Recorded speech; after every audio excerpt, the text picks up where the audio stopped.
नमस्कार मित्रों, स्वागत है आप लोगों का उदय एकेडमी यूट्यूब चैनल पर। आज हम लोग इस वीडियो में वर्ल्ड ज्योग्राफी से देखिए कुल 60 से अधिक क्वेश्चंस को पढ़ेंगे, यानी कि 60 से अधिक क्वेश्चंस को पढ़ेंगे।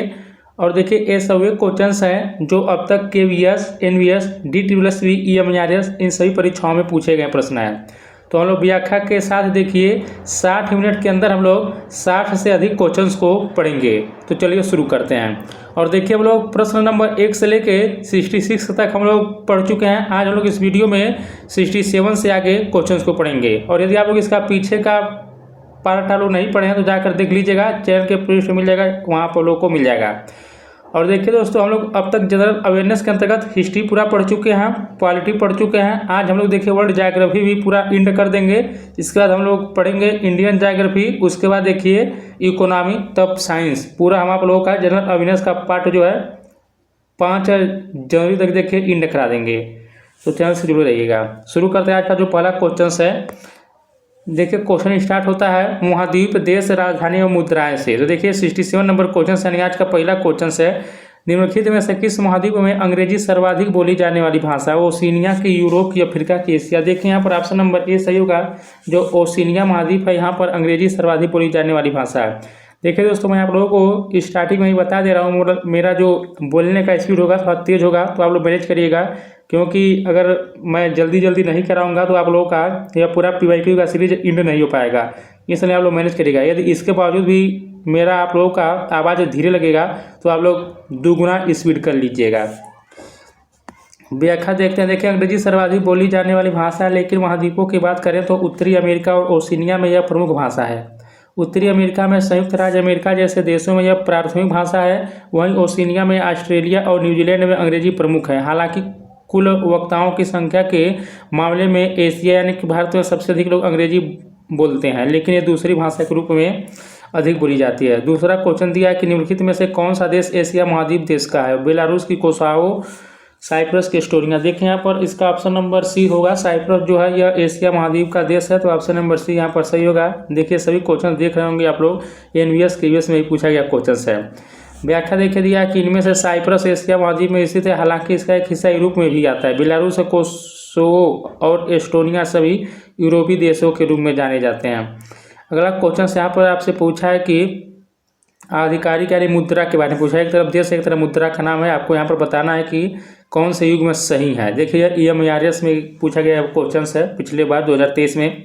देखिए भूटान, तो यहाँ पर देखिए भूटान का दिया है कि नगुल्ट्रम। तो यहाँ पर देखिए भूटान का जो आधिकारिक मुद्रा है नगुल्ट्रम, यह तो सही दिया है। ऑस्ट्रिया का देखिए यूरो, यह भी सही दिया है। घाना का सेडी, यह भी सही दिया है।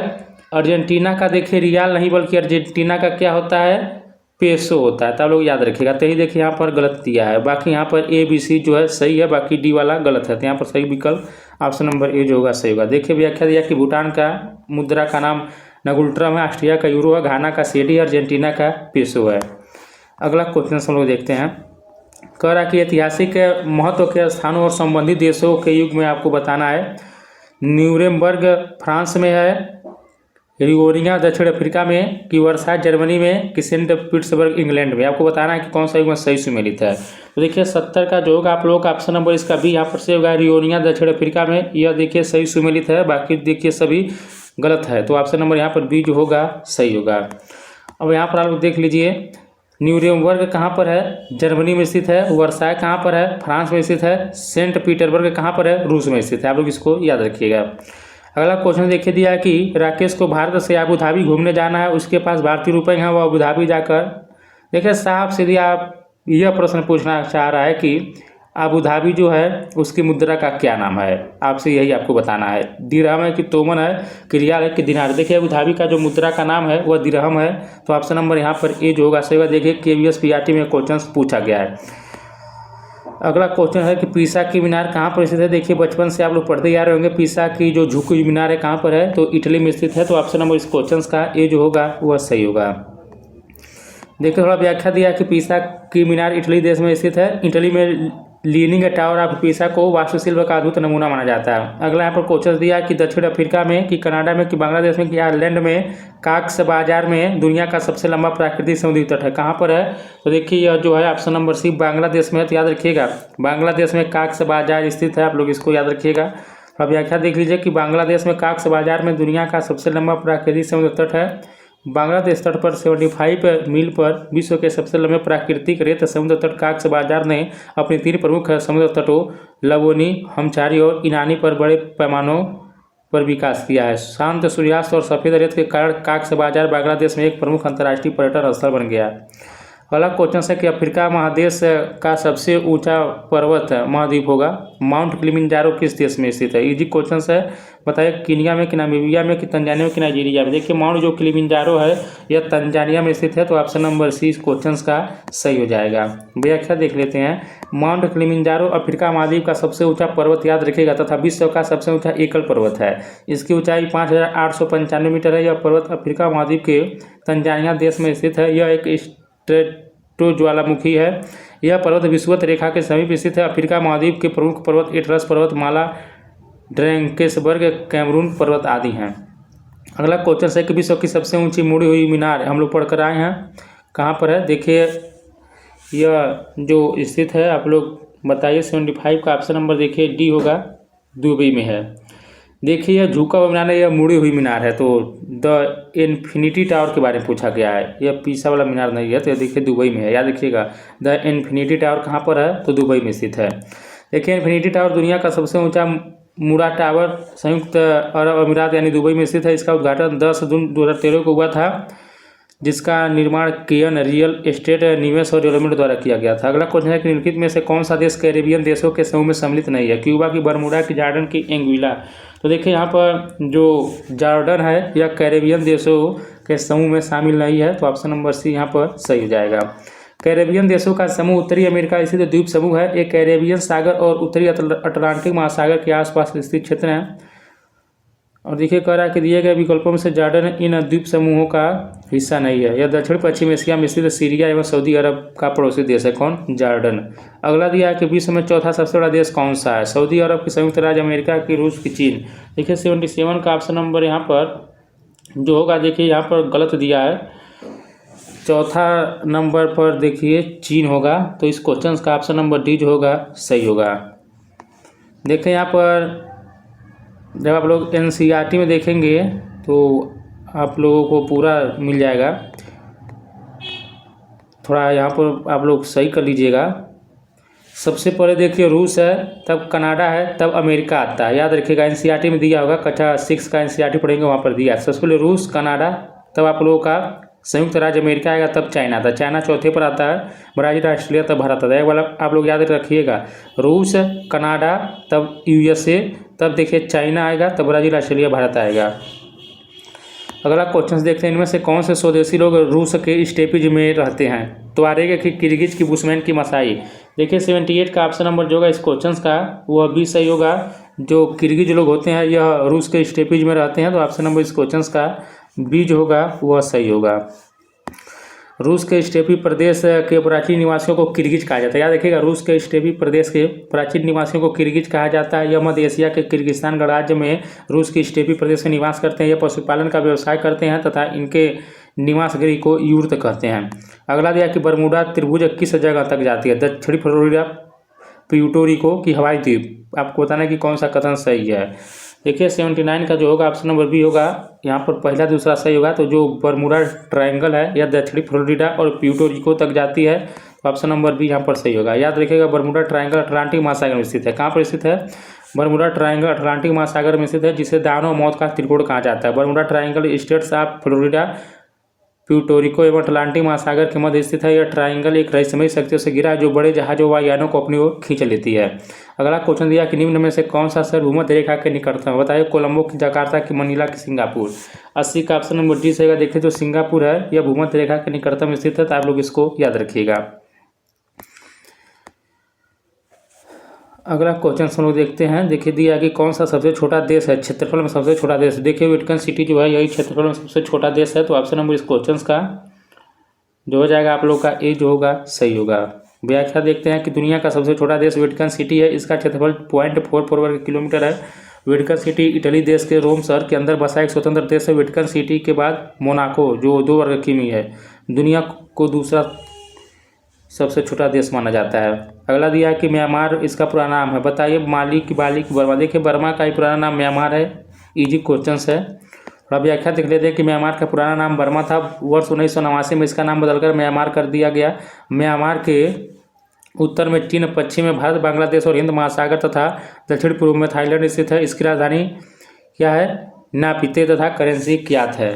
अगला देखिए क्वेश्चन दिया कि उत्तरी अमेरिका और दक्षिणी अमेरिका को मिलाकर विश्व में कुल कितने महाद्वीप है। देखिए विश्व में कुल 7 महाद्वीप है। आप लोग जानते होंगे।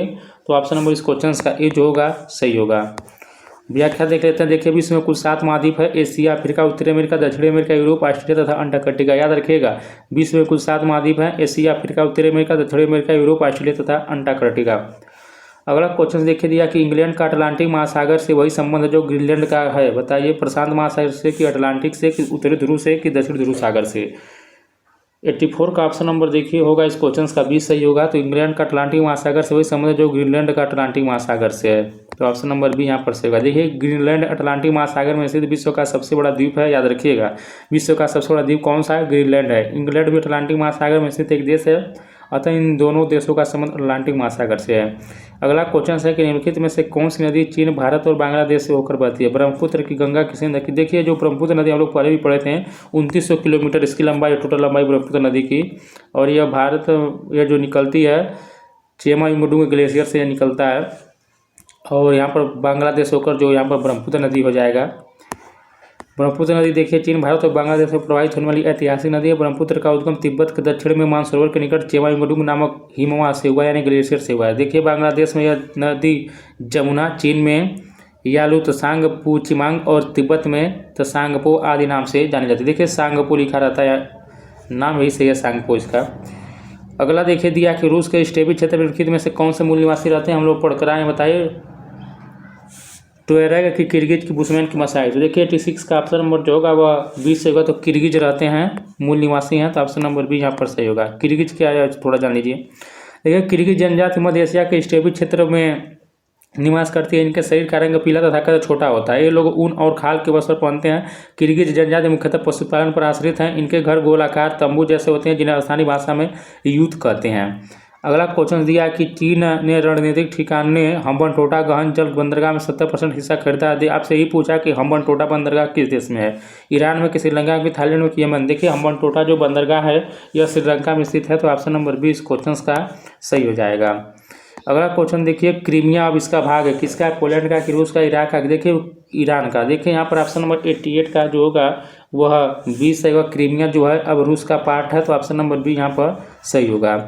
थोड़ा व्याख्या देख लेते हैं। देखिए क्रीमिया यूक्रेन का एक स्वायत्त शासी अंग है। क्रीमिया 1783 से लेकर 1954 तक रूसी भूभाग का हिस्सा था।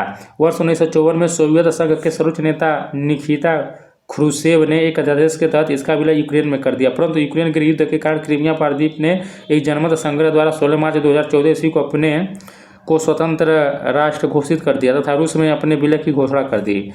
तो 18 मार्च 2014 को रूस के राष्ट्रपति व्लादिमीर पुतिन ने क्रीमिया को रूसी संघ में मिलाने के प्रस्ताव पर हस्ताक्षर कर दिए। इसके तहत क्रीमिया रूसी संघ का हिस्सा बन गया, जिसको लेकर रूस और यूक्रेन के बीच आज भी आप लोग तनाव का संघर्ष देख ही रहे हैं। अगला क्वेश्चन है कि अफ्रीकी महाद्वीप में सबसे बड़ी अर्थव्यवस्था कौन सी है? दक्षिणी अफ्रीका की, नाइजीरिया की, अल्जीरिया की, इनमें से कोई नहीं। देखिए 89 का ऑप्शन नंबर यहाँ पर ए सही होगा। तो अफ्रीकी महाद्वीप में सबसे बड़ी अर्थव्यवस्था जो है दक्षिणी अफ्रीका की है। तो ऑप्शन नंबर ए यहाँ पर सही होगा। देखिए सभी यूनिवर्स में ही क्वेश्चन पूछा गया है। अफ्रीका महाद्वीप विश्व का दूसरा सबसे बड़ा महाद्वीप है। अफ्रीका महाद्वीप को अंध महाद्वीप के नाम से जाना जाता है, ये भी याद रखिएगा। अफ्रीका महाद्वीप को अंध महाद्वीप के नाम से जाना जाता है। अफ्रीका महाद्वीप में दक्षिण अफ्रीका सबसे बड़ी अर्थव्यवस्था वाला देश है। अगला क्वेश्चन है कि पाकिस्तान में चीन की सहायता से कौन सा गहरा जल बंदरगाह बनाया जा रहा है? ग्वादर की, कराची की, चाबार की, सत अल अरब। देखिए करंट का क्वेश्चन रहा होगा उस टाइम। तो यहाँ पर इसका ग्वादर जो होगा सही विकल्प होगा। अगला क्वेश्चन देखते हैं हम लोग। देखिए दिनार कहाँ की मुद्रा है? चीन की, इराक का, ब्राज़ील की, थाईलैंड। देखिए दिनार जो मुद्रा है यह इराक की मुद्रा का नाम दिनार है, याद रखिएगा। ऑप्शन नंबर बी जो होगा सही होगा। इराक की मुद्रा का नाम इराकी दिनार है। चीन की युआन या रेमनबी, ब्राज़ील का रियाल है, थाईलैंड का बहत है। रूस की मुद्रा क्या है? रूबल की, डॉलर की, दिनार की, रुपया। देखिए रूस की मुद्रा का नाम रूबल है, आप लोग याद रखिएगा, ये क्वेश्चन है। भारत की मुद्रा का नाम रुपया, रूस का रूबल, अमेरिका का डॉलर, कुवैत का दिनार है। अगला क्वेश्चन लिखा है कि इंग्लैंड का अटलांटिक महासागर से वही संबंध जो ग्रीनलैंड का संबंध कहाँ से है? शांत महासागर से, कि अटलांटिक महासागर से, कि उत्तरी ध्रुव सागर से, कि दक्षिणी ध्रुव सागर से। 93 का देखिए ऑप्शन नंबर जो होगा इस क्वेश्चन का वह सी से होगा, तो उत्तरी ध्रुव सागर से। तो यहाँ पर सी जो होगा इस क्वेश्चन का सही होगा। देखिए उत्तरी ध्रुव महासागर या आर्कटिक महासागर, जिसका विस्तार अधिकतर आर्कटिक उत्तरी ध्रुव क्षेत्र में है, विश्व के 5 प्रमुख समुद्री प्रभागों में से यह सबसे छोटा और उथला महासागर है। ग्रीनलैंड का उत्तर ध्रुव सागर से वही संबंध है जो इंग्लैंड का अटलांटिक महासागर से है। अगला क्वेश्चन हम लोग देखते हैं 94 है कि मार्क बताना है आप लोगों को किस देश की मुद्रा है? इंग्लैंड का, कि जर्मनी का, कि आयरलैंड का, कि फ्रांस का। देखिए मार्क जो है यह जर्मनी की मुद्रा का नाम है, तो ऑप्शन नंबर बी जो होगा इस क्वेश्चन का सही होगा। देखिए जर्मनी की मुद्रा का नाम ड्यूस मार्क है, इंग्लैंड का पाउंड स्टर्लिंग है, आयरलैंड का पाउंड है, फ्रांस का फ्रैंक है। अब देखिए हम लोग का अगला चैप्टर स्टार्ट हो गया, कृषि, जलवायु एवं खनिज संसाधन। देखिए अगला चैप्टर पढ़ने से पहले आप लोग जरा एक बहुत ही मैं आप लोग को इंपॉर्टेंट सूचना देता हूँ, आपको ध्यान से इसको सुनिएगा। देखिए यदि आप लोग KVS NVS एग्जाम की तैयारी कर रहे हैं, कंप्यूटर में आप लोगों को 20 में 20 क्वेश्चन सही करना है, तो इसको जरा ध्यान से सुनिए हमारी बातों को। जब आप लोगों का EMARS का एग्ज़ाम था, देखिए उस टाइम में कंप्यूटर यूट्यूब पर फ्री ऑफ कास्ट पढ़ाया था, और देखिए मैं छोटा सा टेस्ट सीरीज भी लॉन्च किया था। मैं आपको बताता हूं कि EMARS के TGT में 15 में से 14 क्वेश्चन फंसा था हमारे कंटेंट के द्वारा। PGT में भी 15 में देखिए 14 क्वेश्चन फंसा था, और हॉस्टल वार्डन में 15 क्वेश्चन फंसा था। तो यदि आप लोग इस बार अपने KVS NVS एग्जाम में भी 20 में 20 क्वेश्चन सही करना चाहते हैं, तो आप लोग क्या करिएगा, मात्र देखिए 51 रुपीज़ में, 51 रुपया में आप लोग के लिए हम एक टेस्ट सीरीज लेकर आए हैं। देखिए टेस्ट सीरीज हम EMARS के टाइम भी लेकर आए थे, बहुत लोगों ने खरीदा, तो देखिए 350 से अधिक लोगों ने इसको परचेज कर लिया है। देखिए मात्र आप लोगों को 51 रुपया में टेस्ट सीरीज दिया जा रहा है। कुल देखिए यह 10 टेस्ट सीरीज है, एक टेस्ट सीरीज में कुल 30 क्वेश्चन है, तो 10 टेस्ट सीरीज में कुल देखिए क्वेश्चन की संख्या 300 क्वेश्चन है। देखिए जितने भी क्वेश्चन है सभी जो है NCERT प्लस PYQ बेस्ड है। तो जिन्हें भी लेना होगा आप लोग को स्क्रीन पर व्हाट्सएप नंबर दिखाई दे रहा होगा, और मैसेज कर इस टेस्ट सीरीज को ले सकते हैं। और इसका यदि आपको डेमो देखना है, तो मैं जब वीडियो अंत होगा, इसका एंड होगा, तो मैं टेस्ट सीरीज का डेमो लगा दूंगा, वीडियो के अंत में आप लोग देख लीजिएगा। तो यही आप लोग को एक छोटी सी जानकारी देनी थी, जरूर लीजिएगा, बहुत ही आप लोग के लिए बेनिफिट होगा। अब अगला हम लोग यहाँ पर क्वेश्चंस देखते हैं। देखिए लिखा है कि मिल्पा, रोका, लदांग निम्नलिखित में से किसके अलग अलग नाम हैं? विपरीत खनन के, कि भूकंप की लहरें, कि वर्षा जल संचयन, ऐसा। देखिए यह सभी स्थानांतरित कृषि के नाम है, याद रखिएगा। मिल्पा, रोका, लदांग ये सभी स्थानांतरित कृषि है। देखिए मैक्सिको में मिल्पा कहा जाता है। आगे हम लोग पूरा इसका डिटेल देखते हैं। देखिए मिल्पा, रोका, लदांग स्थानांतरित कृषि के अलग अलग नाम है। स्थानांतरित कृषि को कर्तन एवं दहन, स्लैश एंड बर्न नाम से जाना जाता है, याद रखिएगा। स्थानांतरित कृषि को स्लैश एंड बर्न कृषि के रूप में भी जाना जाता है। यह कृषि विश्व के विभिन्न भागों में विभिन्न नामों से जानी जाती है। झूमिंग देखिए उत्तरी पूर्वी भारत, मिल्पा मैक्सिको मध्य अमेरिका, रोका ब्राजील, लदांग मलेशिया। याद रखिएगा ये नाम भी पूछ लेता है मैचिंग में। झूमिंग उत्तरी पूर्वी भारत में, मिल्पा मैक्सिको मध्य अमेरिका, रोका ब्राजील, लदांग मलेशिया। अगला क्वेश्चन देखिए दिया कि मौसम में सभी परिवर्तन हवा या वायु के कारण होते हैं, कि दबाव के, कि आर्द्रता के, सूर्य के। तो देखिए मौसम में जो सही परिवर्तन होता है वह सूर्य के कारण होता है, तो ऑप्शन नंबर इस क्वेश्चन का डी जो होगा वह सही होगा। याद रखिएगा कि पृथ्वी के अपने अक्ष पर सूर्य के चारों ओर परिक्रमा करने के कारण ऋतु परिवर्तन होता है, तो क्वेश्चन थोड़ा घुमा दिया था। अगला दिया कि बेवर, पोडू, दहिया खेती के किस प्रकार के भारतीय नाम है? काटना और जलाना खेती, स्लैश एंड बर्न, की सीढ़ीदार खेती, की कृषि वानिकी, की पशुधन खेती। देखिए यह सभी स्लैश एंड बर्न होगा, काटना और जलाना। तो 97 का ऑप्शन नंबर जो होगा इस क्वेश्चन का वह देखिए ये इसका सही बात। देखिए दोस्तों वहाँ पर भी शायद आपको स्लैश एंड बर्न बताए थे। इसको काटना और जलाना खेती कहा जाता है, इसका नाम है, और बाकी वह स्थानांतरित कृषि होता है। हम यहाँ पर आपको स्लैश एंड बर्न बता रहे हैं। ये देखिए आगे बढ़ते हैं। देखिए वेबर, पोंडू, दहिया खेती, काटना और जलाना खेती स्लैश एंड बर्न के भारतीय नाम है। भारत में खेती के इस आदिम रूप को देखिए मध्य प्रदेश में बेवर या दहिया, आंध्र प्रदेश में पोडू या पेंदा, उड़ीसा में पमादसी या कोमन या सीधा कहा जाता है, असम, मेघालय में झूमिंग कहा जाता है। अगला क्वेश्चन दिया कि कौन सी रबी की एक फसल है? बहुत इजी क्वेश्चन से बताइए। सरसों की, मक्का की, कपास की, धान। देखिए रबी की जो फसल है वह यहाँ पर सरसों है, तो ऑप्शन नंबर 98 का जो होगा वह ए यहाँ पर सही होगा। देखिए इस टाइम जो है खेतों में रबी के फसल ही बोए गए हैं, जो यह समय चल रहा है। रबी फसल शीत ऋतु में अक्टूबर नवंबर के मध्य बोया जाता है और ग्रीष्म ऋतु में अप्रैल मई के मध्य काटा जाता है। गेहूँ, जौ, मटर, चना और सरसों, सब रबी फसलें हैं। अगला क्वेश्चन है कि निम्नलिखित में से कौन सी फसल खरीफ की है? बताइए जौ, सरसों, मटर की पटसन। देखिए यहाँ पर जो आप लोगों का पटसन जो दिया है यह खरीफ की फसल है, तो 99 का ऑप्शन नंबर डी जो होगा इस क्वेश्चन का सही होगा। बाकी जौ, सरसों, मटर यह सब रबी की फसल है। देखिए दक्षिण पश्चिम मानसून ऋतु के दौरान बोई जाने वाली खरीफ जो फसलें खरीफ या मानसून फसलें कहलाती हैं। इन फसलों को मई जून में बोया जाता है और अक्टूबर नवंबर में काटा जाता है। चावल, मक्का, दाल यानी उड़द, मूंग, बाजरा, ज्वार, मूंगफली, गन्ना, पटसन, कपास, सोयाबीन आदि इसके एग्जाम्पल्स हैं। अगला दिया कि भारत में रबी की फसल के रूप में दलहन की कौन सी किस्म उगाई जाती है? बताइए चना की, उड़द की, अरहर की, मूंग। बताइए, देखिए क्वेश्चन ध्यान से पढ़िए। भारत में रबी की फसल के रूप में दलहन की कौन सी किस्म उगाई जाती है? तो देखिए चना उगाई जाती है, तो ऑप्शन नंबर ए जो होगा सही होगा।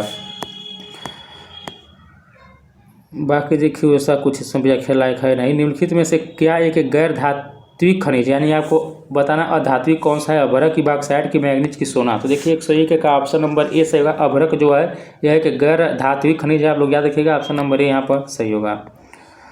देखिए यहाँ पर गैर धात्विक खनिज अभ्रक है, यानी माइका है। धात्विक खनिज वे खनिज होते हैं जिनमें धातुएं होती हैं, जैसे लोहा, तांबा, सोना, चांदी, बॉक्साइट आदि। और देखिए गैर धात्विक खनिज वे खनिज होते हैं जिसमें धातु की कोई उपस्थिति नहीं होती है, जैसे माइका, चूना पत्थर, जिप्सम, कोयला, पेट्रोलियम आदि। अगला क्वेश्चन है कि बोरा किस अनाज की किस्म है? गेहूं का, कि चावल का, कि मक्का का, कि आलू का? देखिए बोरा जो है यह चावल की एक किस्म है, तो ऑप्शन नंबर इस क्वेश्चन का बी जो होगा वह सही होगा। आप लोग इसको याद रखिएगा। व्याख्या देखते हैं कि बोरा चावल की एक किस्म है, इसे ग्लूटिनस चावल भी कहा जाता है। यह असम क्षेत्र में उत्पादित है। याद रखिएगा जो बोरा चावल की किस्म है यह असम क्षेत्र में उत्पादित किया जाता है। यह छोटे दाने वाला मोमी या चिपचिपा चावल होता है। इसमें स्टार्च की मात्रा 90% होती है। अगला क्वेश्चन यह कि किस प्रकार की मिट्टी हल्की, अच्छी तरह से वातित और शुष्क होती है? रेतीली मिट्टी की, चिकनी मिट्टी की, दुमटी मिट्टी की? चिकनी और दुमट दोनों तरह की मिट्टी है। दोमट होगा, इसको दुमटी लिखा है।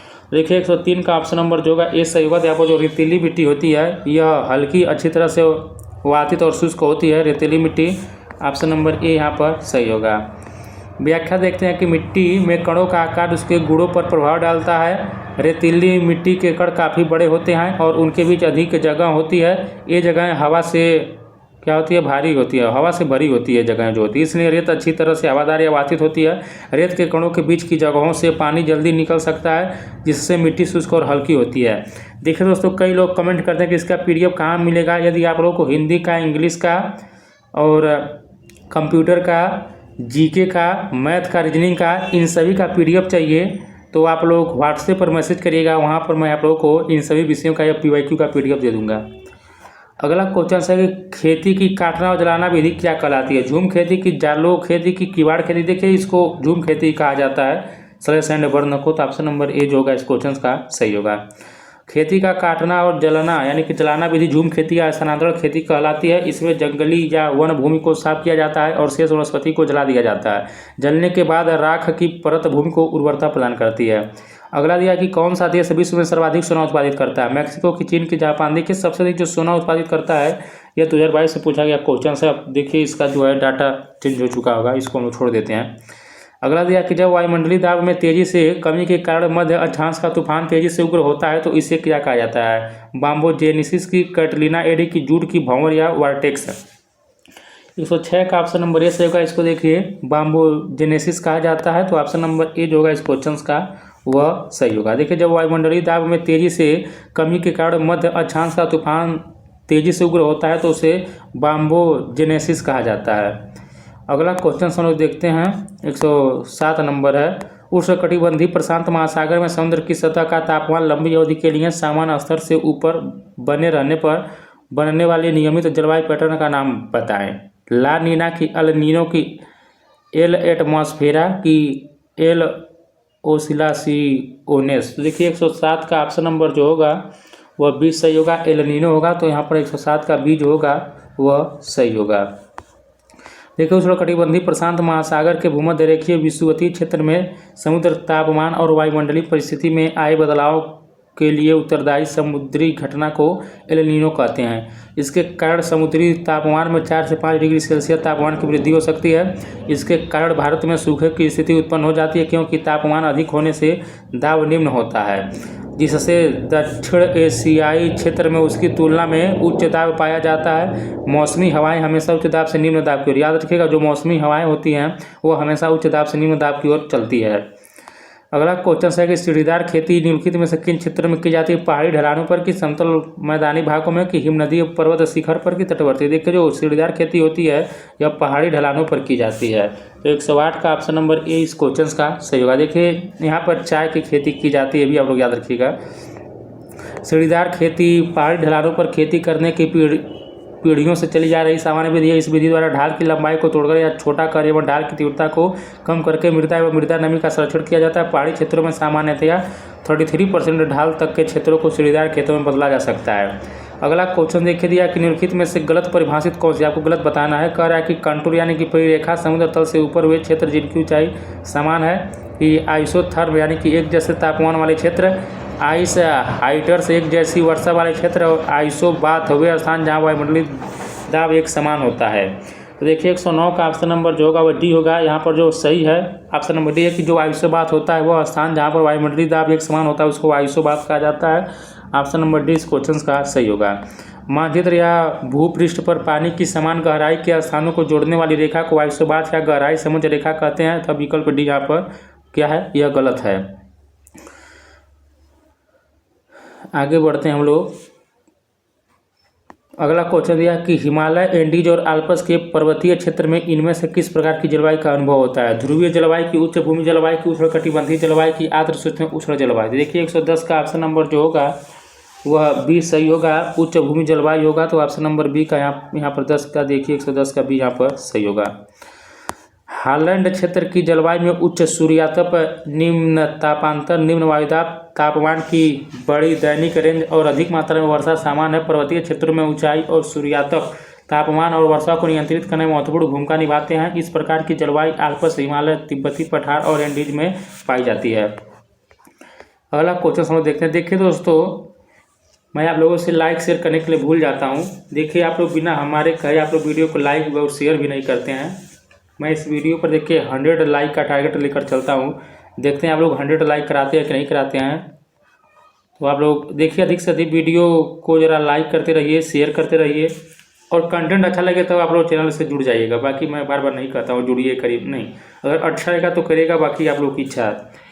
अगला क्वेश्चन है कि जब समय और स्थान के समान वितरण के साथ अपर्याप्त वर्षा की एक लंबी अवधि को चिन्हित किया जाता है तो निम्न को कहा जाता है? कृषि सूखा, कि मौसम संबंधी सूखा, कि जल संबंधी सूखा, कि पारिस्थितिकी संबंधी सूखा? 111 का ऑप्शन नंबर 20 सही होगा, मौसम संबंधी सूखा कहा जाता है। तो यहाँ पर बी जो होगा वह सही होगा। देखिए KVSTGT पूछा गया था। मौसमी सूखा एक ऐसी स्थिति होती है जब अपर्याप्त वर्षा की एक लंबी अवधि होती है जो समय और स्थान के साथ समान वितरण के साथ होती है। भारतीय मौसम विज्ञान विभाग के अनुसार जब क्षेत्र में प्राप्त मौसमी वर्षा इसमें इसके दीर्घकालिक औसत से 75% कम होती है तो इस दशा को मौसमी सूखा कहते हैं। कितने कम होती है? औसत से 75% कम होती है तो इसे मौसमी सूखा कहा जाता है। अगला क्वेश्चन है कि दक्षिणी अमेरिका के पूर्वी तट पर कुछ घटनाओं से भारतीय मानसून प्रभावित हो सकता है, उस घटना को क्या कहते हैं जो भारत में मानसून प्रबलता को बढ़ा सकती है? व्यापारिक कंपन, की हम्बोल्ट धारा, की अल नीनो, की ला नीना? देखिए इसको जो कहा जाता है अल नीनो ही कहा जाता है। तो ऑप्शन नंबर सी इस क्वेश्चन का सही होगा। अल नीनो देखिए पेरू तट के पश्चिम में 180 किलोमीटर की दूरी से उत्तर पश्चिम दिशा में चलने वाली एक गर्म जलधारा है। क्या अल नीनो एक गर्म जलधारा है जो प्रशांत महासागर से होकर हिंद महासागर में प्रविष्ट करती है? ये भी याद रखिएगा। भारतीय ग्रीष्मकालीन मानसून को यह कमजोर कर देती है। कोपेन की जलवायु वर्गीकरण योजना के अनुसार निम्नलिखित में से किस विशेषता का संबंध शीतोष्ण से है? बताइए कोपेन के अनुसार। ऑप्शन नंबर ये दिया है कि सबसे ठंडे महीने का औसत तापमान 18 डिग्री सेल्सियस या अधिक होता है। दूसरा का दिया है कि मध्य देशांतरी मौसमी वर्ष के सबसे ठंडे महीने का औसत तापमान 3 डिग्री सेल्सियस से क्या दिया, -3 डिग्री सेल्सियस से अधिक, किंतु 18 डिग्री सेल्सियस से कम होता है, और संभावित वाष्पीकरण संघनन से अधिक हो जाता है। सभी महीनों का औसत तापमान 10 डिग्री सेल्सियस से कम होता है। देखिए 113 का ऑप्शन नंबर यहाँ पर बी जो होगा वह सही होगा। थोड़ा यही कहा जाता है कि मध्य देशांतरी मौसमी वर्ष के सबसे ठंडे महीने का औसत तापमान -3 डिग्री सेल्सियस से अधिक, किंतु 18 डिग्री सेल्सियस से कम होता है। तो यहाँ पर देखिए दिया, थोड़ा देखिए इंपॉर्टेंट है। कोपेन जलवायु का वर्गीकरण देखिए, तापमान, वर्षा के वितरण और वनस्पतियों के आधार पर कोपेन ने 1918 ईस्वी में विश्व को 6 जलवायु प्रदेशों में विभाजित किया। इसकी मुख्य विशेषताएं में जैसे देखिए उष्णकटिबंधीय आर्द्र जलवायु, यहाँ देखिए प्रत्येक महीने का तापमान 18 डिग्री सेल्सियस से अधिक रहता है तथा वर्षा के अधिकांश भाग में वर्षा होती है। वर्षा नहीं, देखिए वर्षा के अधिकांश भाग में वर्षा होती है। दूसरा दिया कि शुष्क जलवायु, इन क्षेत्रों में वर्षा कम और वाष्पीकरण की मात्रा अधिक पाई जाती है एवं उच्च तापमान पाया जाता है। शीतोष्ण जलवायु क्या है? सर्वाधिक ठंडे महीने का तापमान -3 डिग्री सेल्सियस से अधिक किंतु 18 डिग्री सेल्सियस से कम तथा सबसे अधिक उष्ण महीने का तापमान 10 डिग्री सेल्सियस रहता है।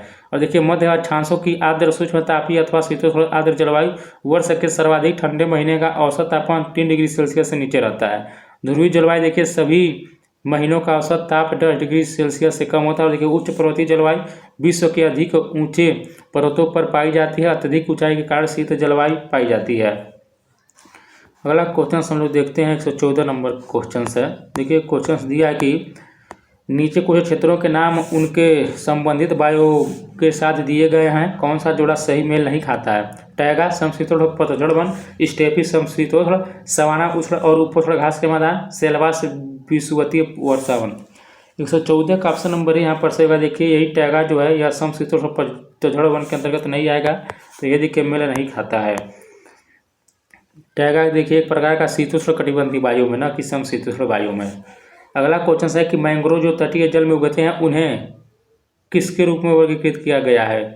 हीलियोफाइट के, कि हेलोफाइट के, कि जीरोफाइट के, कि एपीफाइट के? देखिए इसको जो वर्गीकृत किया गया है वह हेलोफाइट के रूप में वर्गीकृत किया गया है, तो ऑप्शन नंबर इस क्वेश्चन का बी जो होगा सही होगा। व्याख्या देख लेते हैं। देखिए मैंग्रोव जो तटीय जल में उगते हैं उन्हें हेलोफाइट या लौड़ोद्भिद के रूप में वर्गीकृत किया गया है। ये एक विशेष प्रकार के मरुद्भिद पौधे हैं जो ऐसे स्थानों पर उगते हैं जहां पर जल अथवा मिट्टी में लवण जैसे NaCl, मैग्नीशियम क्लोराइड तथा MgSO4 की अधिक सांद्रता होती है। इस प्रकार की भूमि कार्यकी की दृष्टि से शुष्क होती है। और यहाँ पर देखिए लिखा है कि हमारे देश में मुंबई, केरल तथा अंडमान और निकोबार द्वीप समूह के समुद्री तटीय वनों को मैंग्रोव वनस्पति कहते हैं। इसको भी आप लोग याद रखिएगा। अगला क्वेश्चन है कि एक हरिकेन एक क्या है? शीतोष्ण चक्रवाती प्रणाली की उष्ण कटिबंधीय चक्रवाती प्रणाली की शीतोष्ण प्रति चक्रवाती प्रणाली की उष्ण कटिबंधीय प्रति चक्रवाती प्रणाली। देखिए हरिकेन जो होता है यह एक उष्ण कटिबंधीय चक्रवाती प्रणाली है, तो ऑप्शन नंबर इस क्वेश्चन का बी जो होगा सही होगा। देखिए दोस्तों इतना कम समय में आप लोग को इतना अधिक क्वेश्चंस करा देता हूँ, फिर भी आप लोग वीडियो को ना लाइक करते हैं, ना कमेंट करते हैं, ना तो शेयर करते हैं। जरा आप लोग भी किया करिए। देखिए मैं जितना आप लोग को इनपुट देता हूँ उतना मुझे आप लोगों से आउटपुट नहीं प्राप्त हो पाता है, तो आप लोग वीडियो को अधिक से अधिक लाइक करने का कोशिश करिएगा, क्योंकि देखिए 400-500 से अधिक लोग वीडियो देखते ही नहीं हैं। डेली का हम यही देख रहे हैं। थोड़ा मेरा जो है डाउन जा रहा है उसका रैंक चैनल का, तो आप थोड़ा लाइक करेंगे तो वीडियो जो है थोड़ा अच्छा खासा सुधर जाएगा, तो आप लोग के हाथ में है। देखिए कर्क रेखा और मकर रेखा के मध्य उत्पन्न होने वाले चक्रवात को उष्णकटिबंधीय चक्रवात प्रणाली कहते हैं। इन चक्रवातों को उष्णकटिबंधीय चक्रवात प्रणाली कहते हैं। इन चक्रवातों की ऊर्जा का मुख्य स्रोत संघनन की गुप्त ऊष्मा है।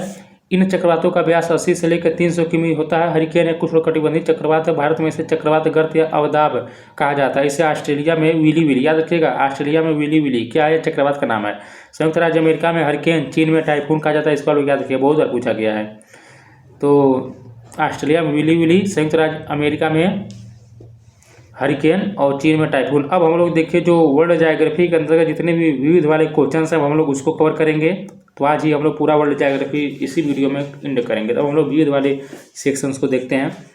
देखिए 117 नंबर क्वेश्चन दिया है कि फेरल के नियम के अनुसार कोरियालिस बल के कारण दक्षिणी गोलार्ध में हवा का संचालन किस दिशा में होता है? बाएं दिशा में, कि सीधी दिशा में, कि दाएं दिशा में, कि पश्चिमवर्ती दिशा में? देखिए यहाँ पर ऑप्शन नंबर ए होगा, बाएं दिशा में होता है। कोरल के नियम के अनुसार कोरियालिस बल के कारण जो दक्षिणी गोलार्ध में हवा का संचालन होता है बाएं दिशा में होता है। अगला क्वेश्चन दिया है कि जापानी भाषा में हार्बर वेव्स को किस नाम से जाना जाता है? तूफान यानी हरिकेन, की सुनामी, प्रचंड तूफान, टाइफून, की चक्रवात? देखिए जापान में अक्सर क्या आता है? सुनामी ही आता है, तो आप लोग आसानी से कर सकते हैं। तो इसको सुनामी कहा जाता है। थोड़ा इसके बारे में जान लीजिए कि देखिए जापानी भाषा में हार्बर वेव्स को सुनामी के नाम से जाना जाता है। यह एक जापानी शब्द है जो सु बंदरगाह और नामी लहर से मिलकर बना है। यह पानी की एक बड़ी मात्रा में अचानक विस्थापन है जो उच्च तरंग दैर्ध्य की तरंगों के जमीन पर दौड़ने के कारण बनता है। अगला क्वेश्चन देखिए दिया कि स्वतंत्रता के बाद कराची बंदरगाह का पाकिस्तान में चले जाने से हुई हानि की क्षतिपूर्ति के लिए विकसित किए जाने वाला पहला बंदरगाह कौन सा था। देखिए KVS PRT में पूछा गया है। मुंबई स्थित जवाहरलाल नेहरू, की गोवा स्थित मार्मो गोवा, की कच्छ स्थित कांडला, की हल्दिया स्थित हल्दिया। 119 का ऑप्शन नंबर सी यहाँ पर होगा, कच्छ स्थित जो कांडला बंदरगाह यही यहाँ पर सही होगा। आप लोग इसको याद रखिएगा। थोड़ा व्याख्या देख लीजिए कि कांडला बंदरगाह पहला बंदरगाह है जिसे गुजरात राज्य में स्वतंत्रता के बाद विकसित किया गया था। कांडला बंदरगाह को दीनदयाल बंदरगाह भी कहा जाता है, जो गुजरात के कच्छ जिले में गांधीधाम शहर के निकट स्थित है। यह कच्छ की खाड़ी में भारत के उत्तर पश्चिमी तट पर स्थित प्रमुख बंदरगाहों में से एक है। यह भारत का सबसे बड़ा कार्गो हैंडलिंग बंदरगाह है। यह स्वतंत्रता प्राप्ति के बाद कराची बंदरगाह की क्षतिपूर्ति के लिए बनाया गया था। अगला क्वेश्चन है कि निम्न में से कौन सा कथन ठंडे मरुस्थलों जैसे लेह के घरों के संबंध में सही है। इनकी छत ढलावनुमा होती है, कि इनमें केवल भूतल होता है, इनकी दीवारें मिट्टी और गाय के गोबर से बनाई जाती है, इनकी छत पेड़ के मोटे तनों से बनाई जाती है। देखिए यहाँ पर ऑप्शन नंबर यहाँ पर 120 का डी जो होगा वह सही होगा। तो ठंडे मरुस्थलों जैसे लेह के घरों के संबंध में जो सही है कि इनकी छत पेड़ के मोटे तनों से बनाई जाती है। देखिए जम्मू एवं कश्मीर के पूर्व में बृहद हिमालय में स्थित लेह एक ठंडा रेगिस्तान है। यहाँ के घरों की छत समतल होती है, घर 2 मंजिला होता है, दीवारें पत्थरों की होती है और उन पर मिट्टी और चूने की पुताई होती है। छत को मजबूत बनाने के लिए पेड़ों के मोटे तनों का इस्तेमाल किया जाता है। तो ऑप्शन नंबर डी यहाँ पर सही होगा। अगला क्वेश्चन है कि भारत में राजमार्गों का रख रखाव किसके द्वारा किया जाता है। भारतीय राष्ट्रीय राजमार्ग प्राधिकरण के द्वारा, कि केंद्रीय लोक निर्माण विभाग के द्वारा, कि राज्य लोक निर्माण विभाग द्वारा, कि नगर निगम परिषद के द्वारा। देखिए यहाँ पर राज्य राजमार्ग पूछा है, तो यही होगा, राज्य लोक निर्माण विभाग के द्वारा ही किया जाएगा। तो ऑप्शन नंबर इस क्वेश्चन का सी जो होगा वह सही होगा। देखिए बहुत लोग किए होंगे भारतीय राष्ट्रीय राजमार्ग, देखिए गलत है, NHAI नहीं होगा बल्कि राज्य लोक होगा, क्योंकि राज्य के बारे में आप लोग याद रखिएगा। स्टेट के लिए क्या होता है, स्टेट पब्लिक वर्क डिपार्टमेंट होता है। बाकी देखिए सेंट्रल के लिए क्या होता है, NHAI होता है, national highway authority of India full name होता है। अगला क्वेश्चन देखिए दिया है कि यहाँ पर 2 कथन दिया है, आपको चयन करना है। देखिए कथन एक कारण दिया, कह रहा है कि ध्रुवी भालू तेज चलते हैं और ध्रुवी भालू के बाल मोटे होते हैं। बताएं यहाँ पर कौन सा विकल्प सही होगा। दोनों सही और व्याख्या भी सही कर रहा है कि दोनों सही, व्याख्या गलत है, ये सही है, आर गलत, कि आर गलत है, ये सही है। देखिए 122 का जो होगा ऑप्शन नंबर डी यहाँ पर सही होगा। आप देखिए पहले का गलत है और दूसरा का सही है, यानी कि ध्रुवी भालू तेज चलते हैं, ध्रुव भालू तेज नहीं चलते हैं, और ध्रुवी भालू के बाल मोटे होते हैं। हाँ यह सही है व्याख्या। देखिए ध्रुवी भालू तेज चलते हैं, यह अभिकथन गलत है, क्योंकि ध्रुवी भालू को अधिक गर्मी से बचने के लिए धीरे धीरे चलना चाहिए। और कह रहा है कि ध्रुवी भालुओं का फर बहुत मोटा और घना होता है, जिसमें एक बाहरी जल प्रतिरोधी परत और एक भीतरी गर्मी बढ़ाने वाली परत होती है। इसके अतिरिक्त वसा की एक मोटी परत यानी कि ब्लवर होती है, जो इन्हें अत्यधिक ठंड से बचाती है। अगला क्वेश्चन है कि निम्नलिखित में से क्या पृथ्वी के घूर्णन का परिणाम है। ज्वार भाटा की, कोरियालिस बल की, गुरुत्वाकर्षण बल की, ग्रहण। देखिए यहाँ पर जो कोरियालिस बल होता है यही पृथ्वी के घूर्णन का परिणाम होता है। तो ऑप्शन नंबर इस क्वेश्चन का बी जो होगा वह सही होगा। थोड़ा व्याख्या देख लेते हैं।